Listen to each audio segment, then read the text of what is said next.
नमस्कार जी, good evening, सभी का स्वागत। क्या हाल है?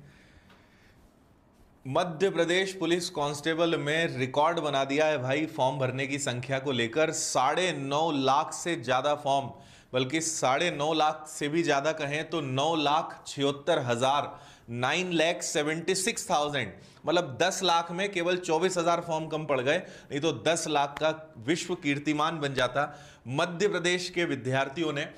और सबसे खास बात है, आपको भी अभी मैं दिखाऊंगा कि पीएचडी करे हुए, इंजीनियरिंग करे हुए और अच्छी अच्छी डिग्री लेने के बाद लोग कांस्टेबल का फॉर्म भर रहे हैं। तो आज सारी चीजों का पूरा एनालिसिस करेंगे। ये भी बात करेंगे कि अब लगभग आपके पास 15-18 दिन बचे हैं, इसमें कैसे आपको तैयारी करनी है। तो आइए शुरू करते हैं।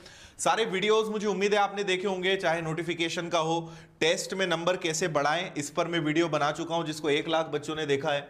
फिर डीईएफ एसएएफ में डिफरेंस बता चुका हूं मैं। फिर संडे को लगातार मेरा प्रयास चल रहा है कि आपकी क्लासेस होती रहे, तो संडे को प्रॉफिट एंड लॉस की क्लास ली थी, फिर समय कार्य की क्लास ली थी, कल ही आपके लिए मेंसुरेशन की क्लास ली थी। और ये लाइव फ्रॉम क्लासरूम होती है, यानी ऑफलाइन के बच्चे होते हैं और वहां से आप लाइव इन क्लासेस को अटेंड कर रहे हो। तो ये क्लास भी मेरी हुई थी। और विनर्स का दीपावली का धमाकेदार ऑफर भी आ चुका है, तो आपने ये भी देख लिया होगा। अभी कांस्टेबल का एमसीक्यू बैच हो, कंप्लीट कोर्स हो, टेस्ट सीरीज हो, किताबें हो, सब बहुत कम प्राइस में आपको मिल जाएंगे, तो ये आप देख लीजिएगा। एग्जाम की डेट आगे बढ़ी थी, तो सीधे मुद्दे पर आता हूं मैं। देखो भाई, एनडीटीवी ने इस बात को अपनी वेबसाइट पर डाला है और ये बहुत सारी न्यूज चैनल पर भी इसको लेकर काफी रिपोर्टिंग हुई। काफी बड़ा ये मुद्दा था, क्योंकि यहां पे आ गया है कि 9,76,000 से ज्यादा विद्यार्थियों ने एमपी पुलिस की 7,500 भर्तियों के लिए आवेदन किया है। 9,76,000 बहुत बड़ा नंबर होता है जो इस परीक्षा में देखने को मिला है। 13,000 इंक्लूडिंग मतलब पीएचडी हो, ठीक है। और यहां पर आप अगर देखें तो बाकी चीजें हैं जिस पे मैं आगे आ रहा हूं, ठीक है। तो यहां पे इन्होंने सारी चीजें दी है कि मध्य प्रदेश में बेरोजगारी का आलम ऐसा है कि पुलिस आरक्षक भर्ती के लिए PhD, engineer, post graduate, diploma engineer तक सब लोग आवेदन कर रहे हैं। 7,500 पदों के लिए 9.76, 9,76,000 विद्यार्थियों ने अप्लाई करा है, ठीक है। और बाकी सारी जानकारी यहां पर है। अब इसमें आते हैं कि इन 9,76,000 में किस प्रकार के विद्यार्थी हैं। जैसे सबसे पहले देखें, कुछ भर्ती, कुछ पोस्ट, कुछ जातियों के लिए, जनजातियों के लिए 8वीं पास का भी ऑप्शन था कि वो भर सकते हैं। तो 8वीं पास विद्यार्थियों की 1,000 संख्या है। डिप्लोमा करे हुए विद्यार्थियों की संख्या 3,922 है। इंजीनियरिंग करने के बाद भी 11,900, यानी लगभग 12,000 विद्यार्थी यहां पर पुलिस कांस्टेबल बनना चाहते हैं। डिप्लोमा इंजीनियरिंग करने के बाद 3,131, 93,736 वो विद्यार्थी जिन्होंने 10वीं पास करने के बाद इसको भरा है। हायर सेकेंडरी यानी 12th कंप्लीट करने के बाद 4,38,000 विद्यार्थी, सबसे ज्यादा संख्या है 12वीं के बाद वाले विद्यार्थियों की। अब देखिए, आईटीआई करने के बाद 8,252, पोस्ट ग्रेजुएट करने के बाद 51,381, पीएचडी करे हुए लोग यहां पे 42 है भाई। पीएचडी करने के बाद 42 लोग वो हैं जो कांस्टेबल का फॉर्म इन्होंने अप्लाई करा है। और ग्रेजुएट जिनको यहां पे आप देखेंगे 32, मतलब 3,26,626। और ये आंकड़े मतलब एग्जैक्ट नहीं, लेकिन इसके आसपास है। जैसे दैनिक भास्कर का कहना है कि 9,38,000 है, एनडीटीवी का कहना है कि 9,76,000 है। आप मान के चलिए 9.5 लाख से 10 लाख के बीच में इसके फॉर्म आपको देखने को मिलेंगे। इतना भयंकर कंपटीशन आपका इसमें रहने वाला है। तो एक तो मैंने सोचा कि आपको यह पता हो, और इस वीडियो का उद्देश्य और इस जानकारी का उद्देश्य बिल्कुल भी आपको डराना नहीं है, बल्कि सच्चाई दिखानी है। और सच्चाई से भी ज्यादा इंपॉर्टेंट है कि आप अपने आप को अब आंक लीजिए। देखो, कंपटीशन तो तगड़ा है, कंपटीशन में तो आप बिल्कुल भी मत सोचो, कंपटीशन तो जबरदस्त रहने वाला है, ठीक है।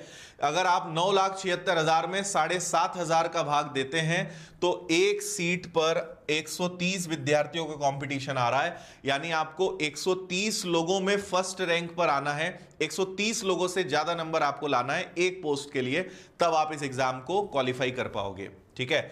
और जितनी वैकेंसी है उसके 7 गुना से ज्यादा विद्यार्थियों को जो है फिजिकल के लिए बुलाया जाएगा। यानी अगर मैं 9,75,000 का राउंड फिगर ले लूं तो 9,75,000 में से आप जब फिजिकल के लिए बुलाए जाओगे तो अगर 9,75,000 लोगों ने अप्लाई करा है, आप मान के चलिए, मुझे पूरा भरोसा है कि सब लोग आएंगे नहीं, फिर भी मान के चलो कि अगर 6 लाख स्टूडेंट भी एग्जाम देने आ गए, इनमें से 52,500 विद्यार्थियों को फिजिकल के लिए बुलाया जाएगा, जिसमें से 7,500 लोगों को फाइनल चुना जाएगा। तो आपकी जो यात्रा है वो 9,75,000 से 7,500 की है, और ये स्टेप बाय स्टेप चलेगी, है ना। तो जितने लोग एग्जाम देने आते हैं उसमें से, मतलब आपकी सबसे बड़ी, सबसे पहली जीत तो यही है कि आप फिजिकल तक पहुंच जाएं। उन 6 लाख 7 लाख जितने भी लोग एग्जाम देने आते हैं, उनमें से आप 52,500 लोगों में पहुंच जाएं, यानी 50,000 लोगों में पहुंच जाएं। फिर उसके बाद आपका फिजिकल और उसके मार्क्स जोड़ के जो भी मेरिट लिस्ट बनती है, तब जाके आप 7,500 विद्यार्थियों तक पहुंच पाएंगे। एक और अच्छी बात यह है कि सरकार ने यह बात एकदम कंफर्म कर दी है कि अगले 2 साल तक भी आपको 7,500 कांस्टेबल की भर्तियां मिलेंगी। अगले साल फिर से 7,500 आएगी, उसके अगले साल फिर से 7,500 आएगी। तो आने वाले 2 साल भी आपको 7,500 भर्ती देखने को मिलेगी। एग्जाम पैटर्न आपको पता होना चाहिए, अब बताने की जरूरत नहीं है। 15-18 दिन बचे, और अगर अभी भी नहीं पता है तो बेटर है पता ना लगाएं, ठीक है। अब सीधे एग्जाम देने पहुंचे अगर अभी तक सिलेबस और एग्जाम पैटर्न आपने पता नहीं करा है तो आपको मैं अब एक सबसे महत्वपूर्ण बात बताता हूं कि आपको इसमें अब किन बातों का ध्यान रखना है। एक चीज आप यहां पे समझ लीजिए, वो सभी विद्यार्थी, देखो मैं एकदम स्पष्ट बात करता हूं, आपको पता है 9,75,000 लोगों ने आवेदन किया है। मैं गारंटी के साथ कह सकता हूं कि आधे से ज्यादा बिना तैयारी के या एक सामान्य तैयारी के एग्जाम देने पहुंचेंगे। आधे से ज्यादा लोग तो आज भी हमारे प्रदेश में, हमारे देश में कई लोग ऐसे हैं कि देखो किस्मत में होना होगा तो हो जाएगा, है ना। एग्जाम देने चले जाएंगे, तुक्का मार देंगे, स्टडी कर लेंगे कुछ कि कौन से ऑप्शन ज्यादा सही होते हैं, और होना होगा तो हो जाएगा, नहीं तो पढ़ने के बाद भी नहीं होगा। आज भी ऐसी विचारधारा के साथ कई सारे स्टूडेंट एग्जाम देने पहुंचेंगे, ठीक है। पर मैं ये बोलता हूं, देखो फॉर्म भरने वालों की संख्या हर एग्जाम में बहुत ज्यादा होती है, लेकिन सीरियस सिंसियर लोग कम ही होते हैं, ठीक है। पर बात यह है कि अगर इन 9,75,000 में से 1 लाख बच्चे भी अगर पढ़ने वाले हो गए तो बहुत बड़ी बात है। तो पहली बात कि क्या सर कंपटीशन टफ रहेगा? कंपटीशन टफ नहीं, जबरदस्त रहेगा, खतरनाक रहेगा, शानदार लेवल का रहेगा। कंपटीशन तो रहेगा। इसमें वो विद्यार्थी बिल्कुल भी अपने आप को सीरियस ना माने जो तैयारी में नहीं लगे हैं, है ना। आप सोचो कि हम कम तैयारी में थोड़ा बहुत पढ़ के चले जाएं, ऐसे ही पहुंच जाएं, आपका नंबर दूर दूर तक नहीं लगेगा, क्योंकि भाई तैयारी करने वालों की संख्या बहुत बड़ी है। मैं एक अनुमान में बता रहा हूं, एक एग्जांपल आपको बता रहा हूं, संख्या इससे ज्यादा ही होगी। तो जो सोच रहे हैं कि तैयारी करे बिना हम एग्जाम देने जाएंगे, आपका कुछ नहीं होना है। मैं आज बता रहा हूं, तैयारी करना बहुत इंपॉर्टेंट है, एक अच्छे लेवल की प्रिपरेशन बहुत जरूरी है। और आप ये भी नहीं सोच सकते कि यार कुछ आईएमपी पढ़ जाए, परीक्षा ही 1 महीने चलेगी, है ना। अब उस 1 महीने में आपकी शिफ्ट में किस चैप्टर से कौन सा क्वेश्चन आ जाए नहीं कह सकते हैं। तो हर एक सब्जेक्ट इंपॉर्टेंट है, हर एक टॉपिक इंपॉर्टेंट है, कहीं से कुछ भी पूछा जा सकता है। तो ये चीज दिमाग से निकाल दीजिए कि आईएमपी पढ़ लेंगे, खास चीज पढ़ लेंगे, सिलेक्शन हम उसमें ले ही लेंगे, बहुत मुश्किल है भाई। और बिना तैयारी के तो आप ले नहीं पाओगे, ठीक है। अब तैयारी तो हो गई। तैयारी में अब सबसे ज्यादा इंपॉर्टेंट अगर कोई चीज है तो वो है बहुत सारी प्रैक्टिस। मतलब नो डाउट पढ़ना बहुत इंपॉर्टेंट है। मैं हमेशा कहता हूं कि एलआरपी का सूत्र है, एलआरपी का फॉर्मूला है कि भाई लर्न करो, रिवीजन करो, प्रैक्टिस करो, है ना। तो लर्निंग तो आपकी चलती रहेगी एग्जाम तक, लेकिन रिवीजन और प्रैक्टिस का बहुत इंपॉर्टेंस है। जितना आप चीजों को रिवाइज करोगे, जितना चीजें दिमाग में होंगी, और जितना आप प्रैक्टिस कंटिन्यू करोगे, प्रैक्टिस मतलब आप टेस्ट लगातार लगाओगे, उनका एनालिसिस बहुत अच्छे से करोगे, प्रीवियस ईयर्स के क्वेश्चन सॉल्व करोगे, सब्जेक्ट वाइज या टॉपिक वाइज एमसीक्यू सॉल्व करोगे, ये सब चीजें जब आप करोगे तब आप थोड़ा सा इंप्रूवमेंट धीरे धीरे फील करोगे, है ना। आज 13 अक्टूबर है, 30 तारीख से आपकी परीक्षाएं शुरू हो जाएंगी। एक सवाल ये भी कई सारे लोगों का हो सकता है कि क्या सर एग्जाम की डेट आगे बढ़ने के चांस हैं? तो मतलब अभी मैं किसी भी एक तरफ नहीं हूं। मतलब मुझे एक तरफ ये भी लगता है कि शायद एग्जाम के डेट आगे बढ़ जाए, पर ऐसा भी नहीं होगा, अगर बढ़ जाती है तो ऐसा नहीं होगा कि 1 महीने 2 महीने बढ़ जाएगी, हो सकता है कि हफ्ते या 15 दिन एग्जाम की डेट आगे बढ़ सकती है। कारण क्या है, दो चीजें। पहला तो 6 तारीख लास्ट डेट थी, फिर फॉर्म करेक्शन की डेट 8 थी, अब 8 तारीख तक तो आपको पता चला कि भाई कितने बच्चे परीक्षा देने आएंगे, और उसके 22 दिन बाद आपको एग्जाम लेनी है। और दूसरी बात कि फॉर्म की संख्या भी अच्छी आई है, फॉर्म भी कम नहीं है, फॉर्म की संख्या भी काफी बड़ी है। तो हो सकता है कि हफ्ते या 15 दिन डेट आगे बढ़ जाए, पर अभी 50-50 चांस है। मतलब मैं बहुत कॉन्फिडेंस के साथ अभी नहीं कह सकता हूं। मैं तो आपसे यही कहूंगा कि आप तो 30 तारीख मानकर चलो, क्योंकि अगर मान लो 15 दिन एग्जाम आगे बढ़ गया, क्योंकि उनके सामने एक और दिक्कत है, अगर कांस्टेबल का एग्जाम आगे बढ़ा तो उन्हें एएसआई का एग्जाम आगे बढ़ाना पड़ेगा। एएसआई का एग्जाम आगे बढ़ा तो बहुत हद तक संभावना है कि एमपीएसआई का फॉर्म मतलब एग्जाम आगे बढ़ाना पड़ेगा। तो अगर एक चीज डिस्टर्ब हुई तो आगे दो चीजों को और डिस्टर्ब करेगी।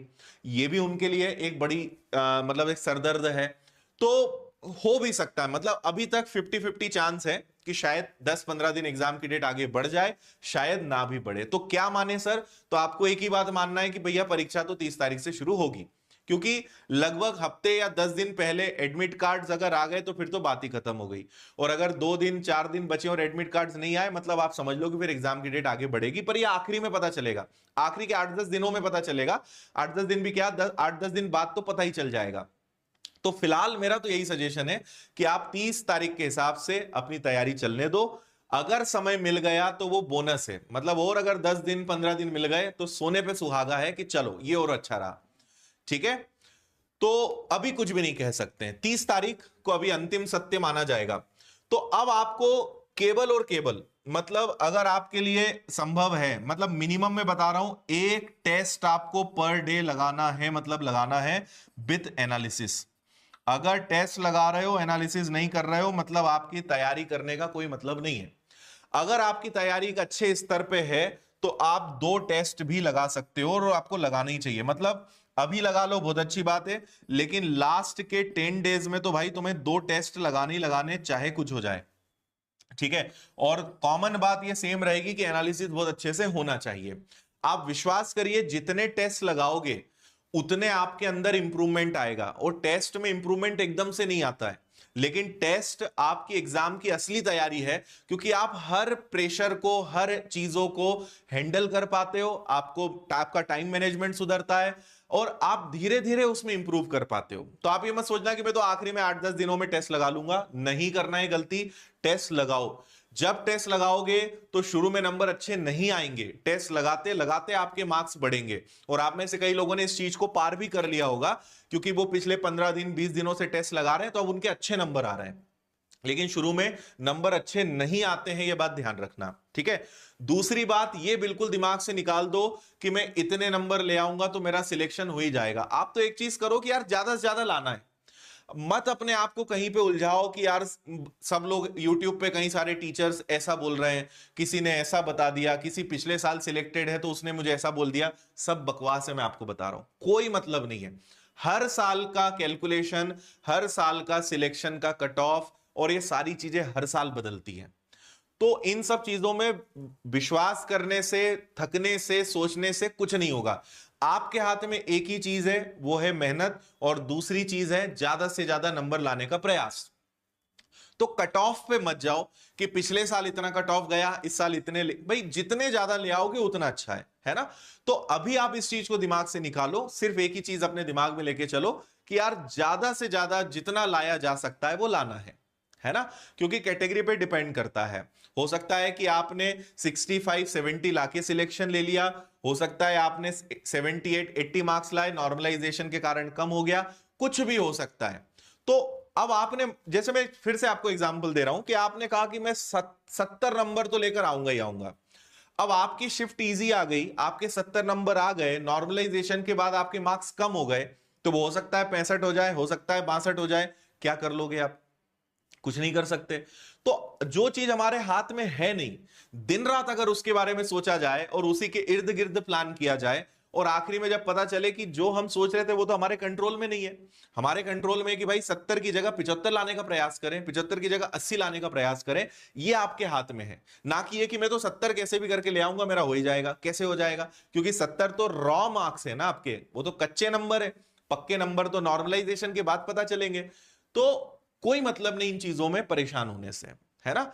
मैं हमेशा एक चीज पे विश्वास करता हूं कि अपने हाथ में क्या है, अपने कंट्रोल में क्या है, उस पर मेहनत करते हैं।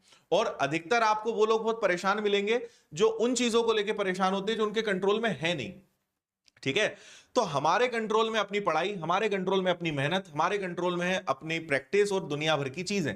जो कंट्रोल में नहीं है उस पर अपनी एनर्जी खराब नहीं करना है। इसलिए बढ़िया टेस्ट लगाओ, उन गलतियों से सीखो, उन गलतियों को दोबारा ना हो उसकी पक्की व्यवस्था करो, अच्छे से एनालिसिस करो, रिवीजन करते चलो, सारे सब्जेक्ट्स का बहुत अच्छे से बैलेंस बनाओ, अपने आप को मोटिवेट रखो, अपने आप को कॉन्फिडेंट रखो, किसी की भी बातों में मत आओ, नेगेटिव बातों से और नेगेटिव लोगों से दूर रहो, अपने काम से काम रखो, अपने आप से मतलब रखो, और बार बार खुद से एक ही बात कहो, जो होगा देखा जाएगा। फिर वही बात है, आपके कंट्रोल में है मेहनत, आपके कंट्रोल में है एग्जाम देना, रिजल्ट आपके कंट्रोल में नहीं है, रिजल्ट आएगा बहुत समय बाद। तो आप उसको लेकर परेशान हो जो आपके हाथ में नहीं है, और आपके हाथ में रिजल्ट एक्चुअल में ऐसे है कि जितने अच्छे मार्क्स एग्जाम में लाओगे रिजल्ट वैसा आएगा, ना कि उसके बारे में बार बार सोचने से रिजल्ट अच्छा आ जाएगा, है ना। तो अपने हाथ में जो चीज है उस पर मेहनत करिए, और बार बार एक ही बात कहिए कि यार हर दिन आपको जो सोचना है वो चीजें बता रहा हूं, हर दिन आपको ये सोचना है कि भाई मैं आज अपना सर्वश्रेष्ठ दिया या नहीं, आज मैंने अपना बेस्ट से बेस्ट दिया या नहीं, या जितना अच्छा मैं दे सकता था वो मैंने दिया कि नहीं। ये सवाल खुद से पूछो, तब रिजल्ट की बात करो। जो हम कर सकते हैं वो हम कर नहीं रहे, बातें दुनिया भर की कर रहे हैं, टेंशन 17 प्रकार के लेके घूम रहे हैं, और जिस बात पे आपका रिजल्ट टिका है, जो मेहनत है, उसकी आप बात ही नहीं करते हो, उस पर विचार ही नहीं करते हो। सो अपने आप से सवाल पूछिए कि क्या मैं अपना 100% या आज के दिन जो बेस्ट से बेस्ट हो सकता था वो दे रहा हूं, वो दे रही हूं। और अगर आंसर हां है, आगे बढ़ो, अगर आंसर ना है तो कल उसको और बेहतर करने का प्रयास करो। ये आदत, ये तरीका आपको सिलेक्शन दिलाएगा, ना कि घबराने से, चिंता करने से, टेंशन लेने से। मैं समझता हूं कि समय कम है, पढ़ना बहुत सारा है, लेकिन ये आपकी नहीं, आपके जैसे लाखों स्टूडेंट की यही समस्या है, वो भी सब इसी से जूझ रहे हैं। लेकिन कुछ लोग मेहनत पे हैं, कुछ लोग फोकस के साथ आगे बढ़ रहे हैं, कुछ लोग के दिमाग में क्लियर है कि भाई मुझे ये सब फोकट चीजों में नहीं सोचना है, मुझे अपनी मेहनत से मतलब रखना है, तो वो आगे बढ़ रहे हैं। उनके पास भी समय कम है, उनके पास भी सिलेबस बहुत बड़ा है, और आप जब रिजल्ट आएगा, सिलेक्शन होगे, तब मैं आपको मिलवाऊंगा, तब कई लोग ऐसे आपके सामने खड़े करूंगा जो कहेंगे कि सर हमने तो आखिरी आखिरी में ही बहुत पढ़ाई करी है। और ऐसे भी लोग कई होंगे जो 2-2 साल से पढ़ रहे हैं लेकिन फिर भी सिलेक्शन नहीं ले पाए। तो मैटर ये नहीं करता है कि 1 साल से पढ़ रहे हैं, 2 साल से पढ़ रहे हैं, 4 महीने से पढ़ रहे हैं, मैटर ये करता है कि पढ़ कैसे रहे, पढ़ते समय दिमाग में चल क्या रहा है, और कितना ध्यान पढ़ाई पर है, कितना फोकस पढ़ाई पर है, कितना हम चीजों से दूर हैं। बोलने को 12 घंटे बैठे हो लेकिन मोबाइल भी खूब चला रहे हो, रील्स भी देख रहे हो, दोस्तों से भी बात कर रहे हो, टेंशन भी लेके घूम रहे हो, दुनिया भर के सिरदर्द भी हैं, सब कुछ है, तो 12 घंटे पढ़ाई है ही नहीं भाई। वो पढ़ाई 2 घंटे की भी निकल जाए तो बहुत बड़ी बात है।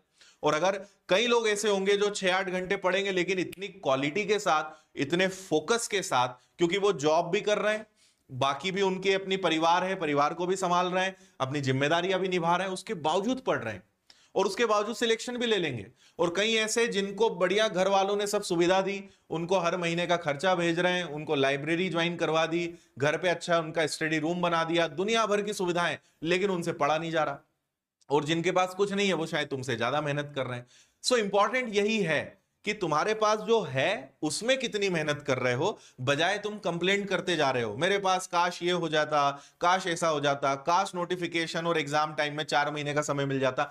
नहीं मिला ना, अब तो कुछ हो नहीं सकता, क्यों चिंता करना जो हो नहीं सकता, है ना। और जो विपत्तियां, परिस्थितियां आपके साथ है वो सबके साथ है, सब उसी से जूझ रहे हैं, सबको टेंशन है, सब बहुत दबाव में है, बहुत प्रेशर में, बहुत एंजाइटी है, बड़े टेंशन है, लेकिन वो कर रहे हैं। टेंशन है लेकिन कर रहे हैं, मेहनत कर रहे हैं।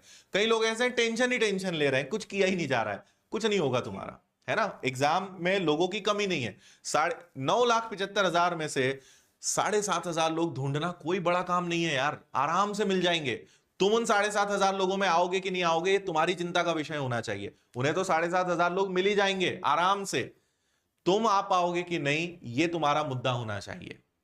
उसके लिए क्या करना है, कितनी मेहनत करनी है, इस पे तुम्हें विचार करना चाहिए। उसके लिए अपने दिमाग को कितना रिलैक्स रखना है, इस पर तुम्हारा दिमाग चलना चाहिए, बजाय बेवजह की चीजों के बारे में घबराने से। अभी त्योहार का समय है, पढ़ाई उससे भी डिस्टर्ब होगी, कहीं ना कहीं असर तो आएगा, तो थोड़ा त्योहार को भी आपको मैनेज करना है। और मैं तो एक ही चीज कहूंगा भाई कि इस बार त्योहार हल्का फुल्का जैसे मनाना है मना लो, इस सपने के साथ कि यार अगली जो अपनी दीपावली हो वो सरकारी नौकरी वाली होनी चाहिए, है ना। तो त्योहार है, मनाओ, लेकिन इतना नहीं कि 4-5 दिन सब बंद करके त्योहार में लगे पड़े हो। ये गलती बिल्कुल नहीं करना, है ना। ठीक है, एक आध दिन आधा दिन छुट्टी कर लेना, मना लेना, लेकिन ज्यादा छुट्टी मत करना, ज्यादा गैप मत करना, बहुत नुकसान कर बैठोगे। और फिर वही बात है कि आप नहीं पढ़ोगे इसका मतलब नहीं कि बाकी लोग नहीं पढ़ेंगे।